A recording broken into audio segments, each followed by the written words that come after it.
Kung ito pong nakikita po ngayon natin dito, ito pong may mga hukay at may mga sandbag dito.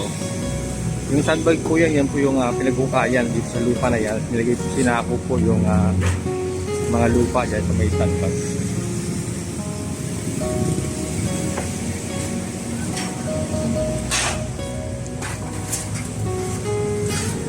Yan nga po, ito mga babayan, ay binakuran na rin nila ito, yung area na to.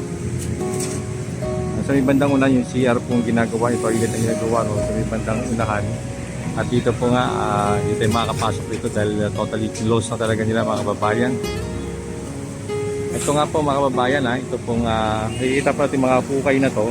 Dito po idadaanan ng tubo para sa galing sa may STP, sa may yacht club, din papunta dyan sa may toilet na ginagawa. Kikita po natin itong mga hukay na to. Yan po yung pinaka-purpose nyan. Yan po idadaanan ng tubo ng tubig. Yung makababa na rin mga kababayan yung pinag-hukayan nila dito.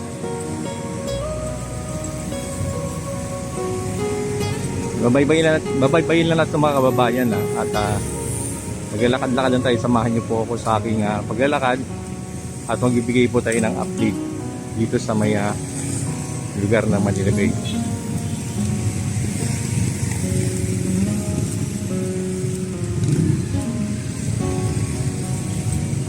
Medyo mahaba-haba to mga kababayan. Mahaba-habang tubo ang kailangan dito kasi medyo malayo po yung panggagalingan ng kukunan ng tubig sa may sa may STP. Doon po yung nakapwesto sa may yacht club. Samantalang mga kababayan, kung mapansin natin, parang napakaganda isipin kasi nga po yung mga tubig galing sa may STP, yung mga wastewater. Pero pagdaan po sa may STP, karoon po ng water treatment doon.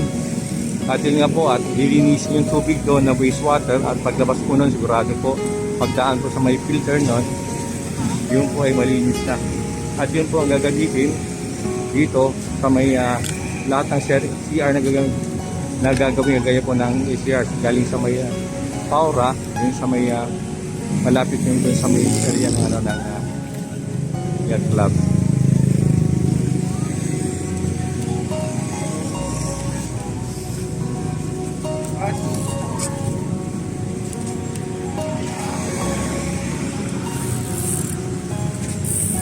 Ito,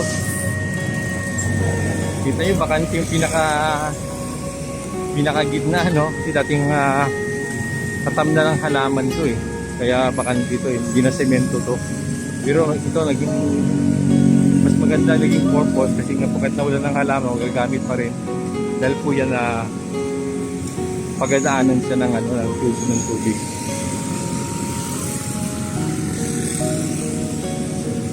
Okay, tayo sa may silip muna tayo dito mga kababayan. Silipin po natin dito yung pinaka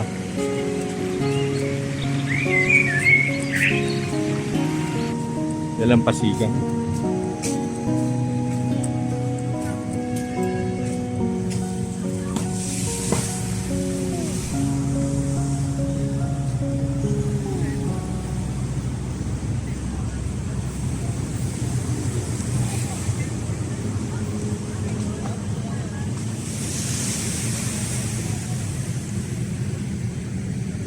Kung titignan po natin mga kababayan, nakaka-relax po yung tunog ng alon at yung nakikita po natin na ganda ng Manila Bay, talagang nakaka-relax, no?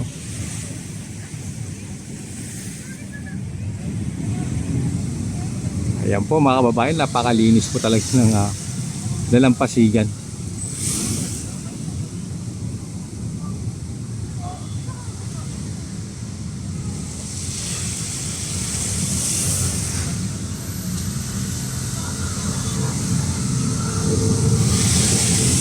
Wala pa tayong nakikitang kalat o basura.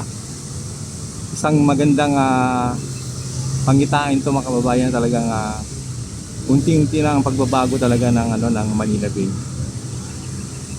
Wala tayong nakikitang basura. Nandito po yung ating mga DNR Stereo Ranger na kung saan patuloy na naglilinis dito sa may lugar na to, maging ating mga taga DPS, Team Mandaragat at saka yung ating pong mga MMDA.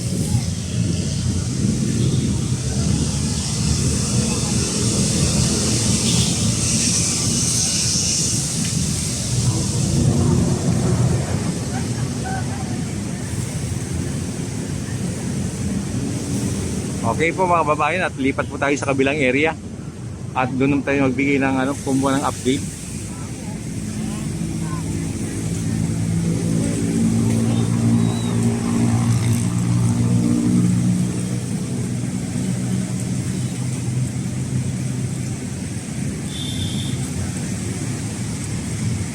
Medyo basa yung yung aking dinaraanan dito. Siguradong umulan po dito. Kung hindi po kagabi, mga madaling araw siguro umulan dito, kaya basa. Maganda pag medyo basa kasi hindi siya maalikabok.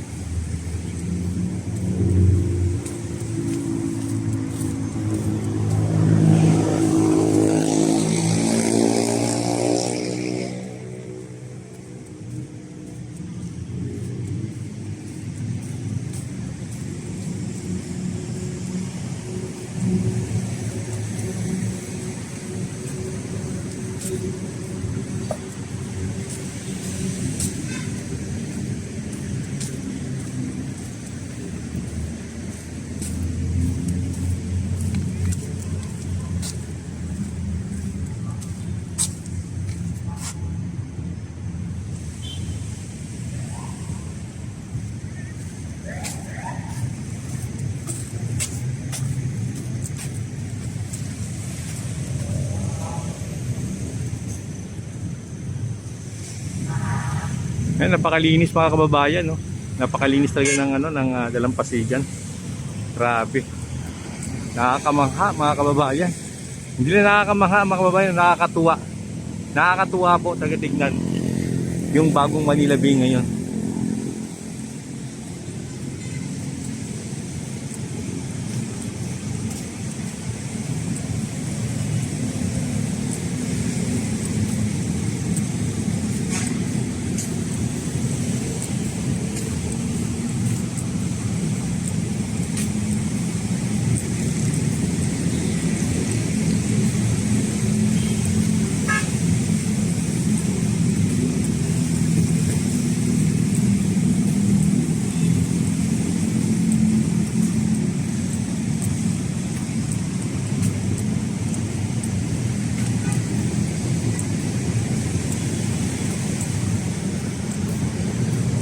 Silip po tayo dito.